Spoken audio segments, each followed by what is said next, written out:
جو مجموعہ جب ہم دیکھتے ہیں تو اس میں ایک پہلو ان کا فراق کا بھی ہے، ہجر کا ہے اور ہجرت کا ہے۔ ہجرت سے تو وہ دو چار ہیں ہی، اور ہجر و فراق کا معاملہ یہ ہے کہ ان کے میاں جو ہیں وہ 2007 میں ان کی وفات ہوئی۔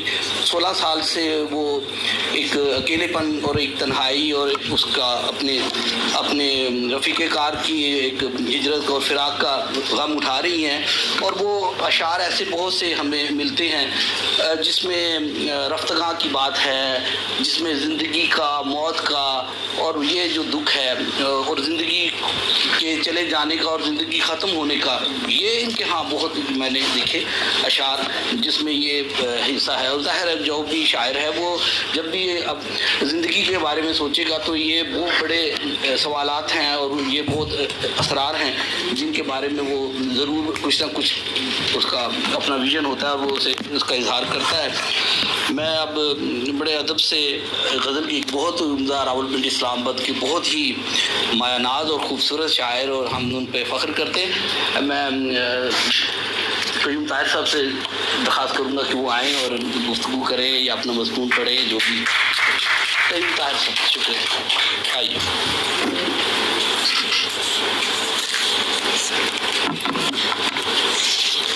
بہت شکریہ خلیق اکبر نیازی صاحب کہ آپ نے آج اس خوبصورت محفل کا حصہ مجھے بھی بنایا۔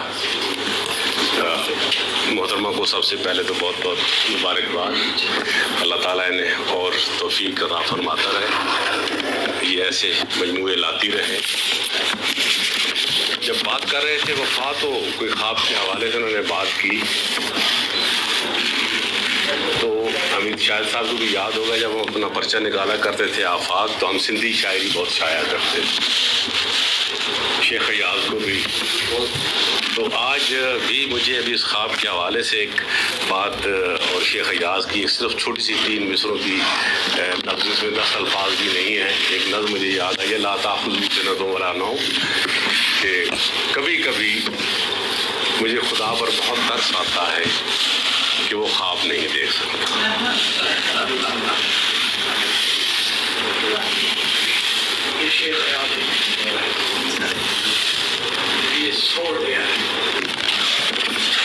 صاحبان خواب کی کتھا۔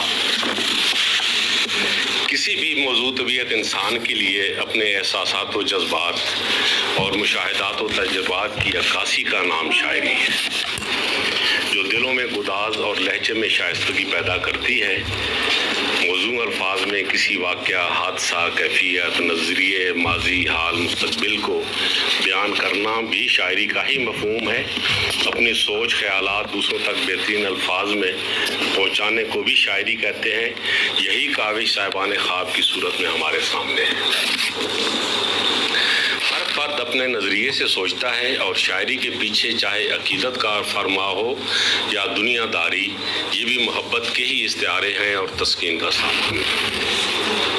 بلقیس قمر صاحبہ کی شاعری یوں سچی شاعری ہے کہ انہوں نے اپنے کلام میں کسی تصنع یا بناوٹ کا مظاہرہ نہیں کیا ہے، اور جو کچھ انہوں نے رہگزار زیست میں محسوس کیا ہے اسے شعر میں بیان کر دیا۔ تنگ آ گئے ہیں زیست کی رسم وفا سے ہم، کتنے قریب رہتے ہیں دل کی صدا سے ہم، اس راز حقیقت کو نہ سمجھا کبھی انسان، ہر روشنی میں چاند کا حالہ نہیں ہوتا، ہر روشنی میں چاند کا حالہ نہیں ہوتا۔ خارجی عناصر پر داخلی کرب کا اظہار اعلیٰ انسانی سطح پر ہی پہنچ کر کیا جا سکتا ہے۔ بلقیس قمر صاحبہ کا دل بھی انہی احساسات سے لبریز ہے۔ وہ اپنے گرد و پیش میں جو بھی محسوس کرتی ہیں اسے ایک وجدانی صورت میں صفحہ کرتاس کے سپرد کر دیتی ہیں، اور شاعری اسی وجدانی کیفیت ہی کا تو نام ہے۔ ملتی ہے زمانے میں کہاں قیمت ہستی، اندیشوں میں بک جاتا ہے انسان جہاں میں، ملتی ہے زمانے میں کہاں قیمت ہستی، اندیشوں میں بک جاتا ہے انسان جہاں میں۔ رائگانی اور ایک تھوڑے عرصے کے لیے وطن سے دوری ہی صحیح، لیکن اس کا رنج اور احساس صاحبان خواب صاحب کی شاعری میں غالب نظر آتا ہے۔ یہ احساس بھی ہر کس و ناکس کو ودیعت نہیں ہوتا، یہ سوال اس دل میں پھوٹتا ہے جس میں احساس کی نمی اور شعور مقصد تخلیق کی زرخیزی موجود ہے۔ طلب دنیا میں مصروف کار وجود اور حب دنیا میں مست رہنے والا دل اس کرب سے محروم رہتا ہے۔ یہ احساس اگر انسان کو مائل بعمل کر پائے تو اس کی زندگی شاخ ثمردار بن جائے۔ بلقیس قمر صاحبہ کی شاعری میں یہ احساس ایک ہلکی کسک اور چبھن کی شکل میں موجود ہے اور شاعری میں بار بار ظہور کرتا ہے۔ تلاش فکر میں جا کر وجود خاک سے پوچھ، مقام عمر کے حاصل کہاں تفصیل ہوتے ہیں۔ اس کی طرح واضح اشارہ برادرم منظر، مقام عمر کے حاصل کہاں تفصیل ہوتے ہیں، اپنے وطن کو چھوڑ کے ہوگا کہاں مقام، نام و نمود ختم ہوئے تجربات سے۔ اپنی اندرونی تمام کیفیات سے لطف کشید کرنے کا ہنر ہی سخنور کا اثاثہ ہوتا ہے جو واردات قلبی کا سبب بنتا ہے، ورنہ کیفیات نظر انداز ہونے کی دھول میں اٹ کر تخلیق کی راہ کا روڑا بن جاتا ہے۔ مادیت نے زندگی پر اس قدر غلبہ پا لیا ہے کہ انسان تلاش کے عمل کو فراموش کر بیٹھا ہے۔ انسان تلاش کے عمل کو فراموش کر بیٹھا ہے جو نہ صرف اسے تر و تازہ اور جوان رکھتی ہے بلکہ اس کے وجود کا کارآمد ہونے کا احساس اسے مصائب و اعلام سے نبرد آزما ہونے کی طاقت بھی فراہم کرتا ہے۔ شاعری سمیت تمام فنون لطیفہ کا مرکزی نقطہ یہی کھوج تھی اور ہے، اور یہی وہ کھوج ہے جو صاحبان خواب کی شاعری کا بنیادی نقطہ ہے۔ شاعری کے بہت سے موضوعات اور مضامین کو اپنی شاعری میں پرویا ہے اور استعارات کے استعمال کی روایت کو بھی برقرار رکھا ہے۔ حوالے سے اس لیے بھی اہم ہے کہ ہمارے جو عربی کے معاون ہیں عامر رضا میڈم، ان کی والدہ بھی ہیں اور یہ مطلب ان کی بھی خواہش تھی اور یہ پروگرام ہونا ہی تھا۔ عامر رضا خود بہت اچھے افسانہ نگار ہیں اور اکثر شاعری پر بات کرتے ہیں، ان کا ہلکے بھی شاید چیزوں پر بات کرتے ہیں لیکن وہ جھجکتے ہیں۔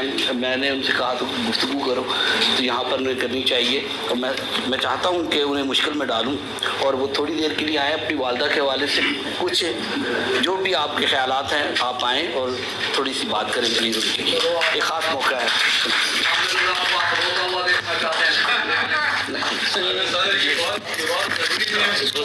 Thank you very much. میں اصل میں انہوں نے مجھے پہلے کہا تھا تو میں نے کہا کہ کافی مہمان ہیں تو نہ میں نے کوئی تیاری کی نہ کوئی بات کی، تو میں تو صرف ایک لائن بات کروں گا کہ یہ بہت ضروری تھا۔ ہمیں رضا ہلکے میں بہت زیادہ بولتے ہیں، آج دیکھتے ہیں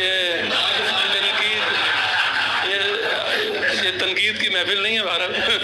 میں ظاہر تنقید کرنے والا آدمی ہوں، اپنی امی کے اوپر تنقید تو کم از کم میں نہیں کروں گا، ٹھیک ہے نا۔ تو کیسی والدہ ہیں وہ، کیسی شخصیت نہیں وہ اس حوالے سے ٹھیک ہے، لیکن میں تو صرف یہ کہوں گا کہ کتاب جو ہوتی ہے وہ ابھی میرے ذہن میں فکر آیا تھا کہ کتاب جو ہے وہ انسان کا گھر ہوتی ہے اور اس گھر کا جو مہمان ہوتا ہے وہ آپ لوگ ہیں اور آپ لوگ آئے ہیں تو یہی اس گھر کی رونق ہے، اور بہت بہت شکریہ، تھینک یو میرے آپ کے آنے کا۔